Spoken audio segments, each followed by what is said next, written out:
something. That's because it's not finished. Hey, Bywin! And hey, Beto! And hey! Person Paimon doesn't know? Given the enormous scale of the Jade Chamber, we split the construction work into 2 phases to make sure the structure remains balanced. Before we find some suitable plastrite, we build the Jade Chamber's keel at ground level. Once the plastrite is ready, we place it into the keel and let the partially constructed Jade Chamber rise up to the height of the surrounding mountain peaks. The remainder of the construction work is then carried out at that altitude. Once everything is ready, we release the iron tethers and allow the Jade Chamber to rise to its target altitude. Miss Bywin, we've brought some new materials to submit. One moment, I'll be right there. The construction work has only been able to progress this rapidly thanks to the plastrite provided by you. Lady Ningguang is most grateful and looks forward to seeing more of your work.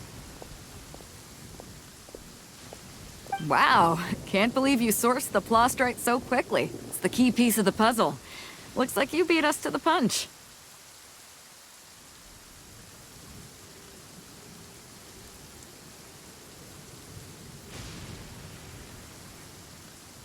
Beto?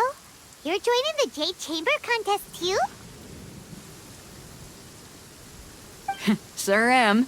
I happened to get my hands on a chunk of sunset vermilionite on a voyage a while back, so I figured I'd bring it over. Huh. So even though it's rare, we're not the only ones who managed to get a hold of it. Oh, I've got some introductions to do. This is the renowned Miss Yun, or Yun Jin, probably the most famous figure in the Liyue opera scene. Greetings. These two are Paimon and the Traveler, both good buddies of mine. And this is... sorry, not sure we've met. Shenhe. I am their... friend. Good to meet you. A friend of a friend is my friend too. Or, as I like to say, a mate of a crewmate is part of the crew. Miss Yun is also here for the contest. Turns out she needed to borrow a boat, so we came together. It's an honor to finally meet you both. I've heard much about you. Miss Shenhe, though we are only meeting for the first time, I have a feeling that we will get along very well indeed. To be honest with you all, I am in great need of this opportunity to ask Lady Ningguang a question. That's why I joined the contest. Thanks to my father's connections, I was able to acquire a specimen of the plastrite required. Fortunately, it was approved for submission, despite being a little on the diminutive side. Wow! So it looks like the 3 of us are competitors now! Excuse me for prying, Miss Shenhe, but are you competing as well? No, I don't have any questions for Ningguang. I just wanted to help her win. In that case, I have a proposal to make. Lady Ningguang said that the first 3 contestants to procure all 3 materials will be awarded the chance to ask a question. Well, there are 3 teams here. We can split the prize between us. Instead of competing against each other, we could work together to secure the top 3 places between us. What do you think? Sounds great, but how does that change things exactly? I think I see where you're going with this, Miss Yun. The plastrite was the most difficult item to source by a long shot. Luckily, all 3 of us managed to get our hands on it. The 2 remaining items aren't quite so rare, so as long as one of us finds a way to source it, the other 2 can hop on the bandwagon. How'd I do? Is that what you had in mind? Precisely. Huh. Interesting approach. Okay then. All right, I'll go first. I have some leads on these wonder cores. From what I've heard, the core itself is really not that difficult to make. The hard part is getting hold of the ore used as raw materials. I'm gonna head back to the ship and ask Su Ling if he's heard of them. You guys... We will head into town and seek advice from Master Zhang of Hanfeng's Ironmongers. Thoughts?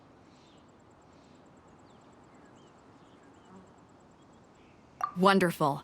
We'll split into teams then, and whoever makes progress first brings all of us a step closer to victory. I'm gonna take off. See you later.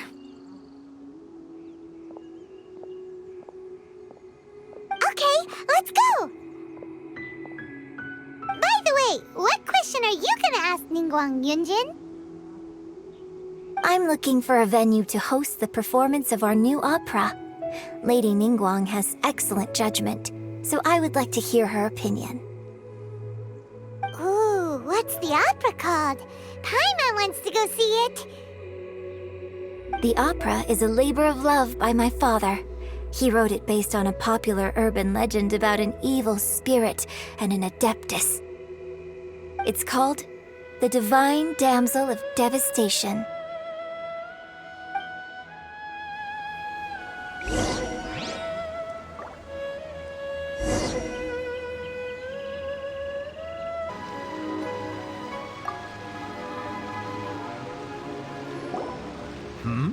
Ah, hello.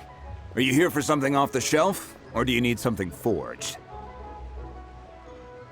Excuse me, Master Zhang. We were wondering if you'd heard of something called a Wonder Core. Of course I have. Sorry, who's asking? My name is Yun Jin. Perhaps you don't know me, but I believe that you forged some weaponry for my father in the past, for stage use. Yun Jin? Stage use? Oh, so you must be Miss Yun. Sorry, my brain's finally caught up.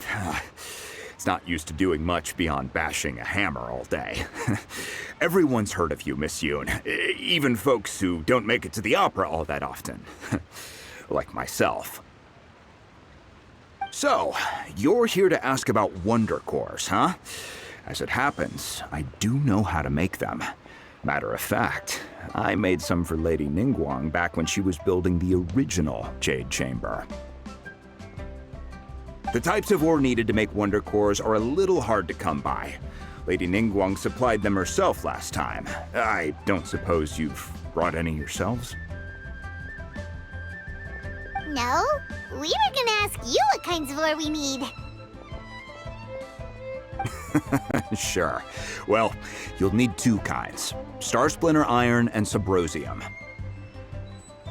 If I remember correctly, Lady Ningguang sourced her Star Splinter Iron from the Mount Tianheng area. They say it resonates with visions. It could take some work, but if you stick with it, you'll find some eventually. As for the Subrosium, though, that's trickier. It's all but unheard of on the market. I'm really not sure. Sorry. What I've heard is that the people around Mount Tianheng have some sort of magic trick that can pinpoint the location of the stuff. Of course, it's probably just hearsay. If you want my advice, start by looking for Star Splinter Iron around Mount Tianheng. And if you run into any locals, ask them a few questions about Subrosium. Mount Tianheng. Interestingly enough, the story of the Divine Damsel of Devastation also takes place on that mountain. I hear the view there is quite spectacular. A favorite destination of the Adepti, in fact. Perhaps it can give me some inspiration. Let's not delay. We should head straight there.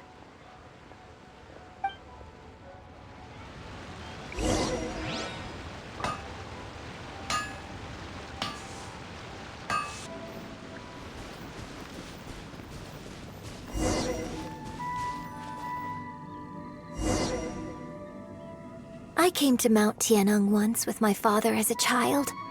I remember it being such a long climb that I could barely feel my legs by the time we reached the top. This is quite a trip down memory lane for me. Look at these majestic, towering peaks and the gently flowing streams. It's like setting foot in paradise. No wonder the legend of the divine damsel of devastation is said to have taken place here. Adepti wander oft where mortals seldom stride. Indeed, this looks like a place that one might expect to be frequented by Adepti. The Divine Damsel of Devastation is your upcoming opera, right? And the story takes place in Mount Tianheng. Huh. Seems like you have a real connection with this place. What's the story about, though? It's the story of a girl becoming a hero. Cool! A hero story? They're Paimon's favorite! The legend first arose in this area. It is said that there used to be a prosperous village on the mountain. In that village, there was a loving couple who were completely devoted to one another. One day, a terrifying monster appeared. The wife was out collecting herbs and was captured by the monster. Her husband was so distraught at the news that it broke his spirit and drove him to madness. The vile and vicious monster told the villagers, "If you want to live, you must sacrifice a child to me." What a nasty piece of work! Ugh. Paimon sure hopes this monster gets put in its place! But the monster was so terrible and so strong that all within the village were terrified of it. They had no choice but to give in to the monster's demand. Just while they were discussing whose child would be given over to the monster, a little girl suddenly stood up and came forward. No! Don't do it, little girl! Unbeknownst to anybody else, she was concealing an exorcist's blade. She approached the monster's lair, feigning fear and trepidation. When she finally arrived, she courageously drew her sword and entered into a fierce struggle with the monster, from which she eventually emerged as the victor. Her extraordinary abilities drew the attention of the Adepti, and they took her as one of their own. Her story became the stuff of legends.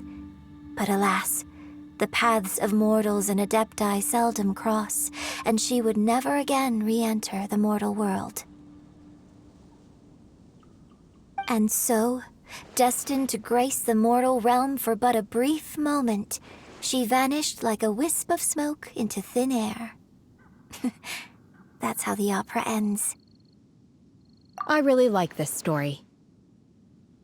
But I personally think that perhaps the little girl was not as brave as the opera makes her out to be. I'm not sure she deserves all the praise she is given. I've never considered that before. Opera is always an interpretation of the events it purports to portray. A certain degree of deviation from the truth is always inevitable. When my father wrote the script for this play, I suppose his intention was to inspire his audience with the character of the Divine Damsel. I think it's a great story. The ideal story. Well, it sure inspired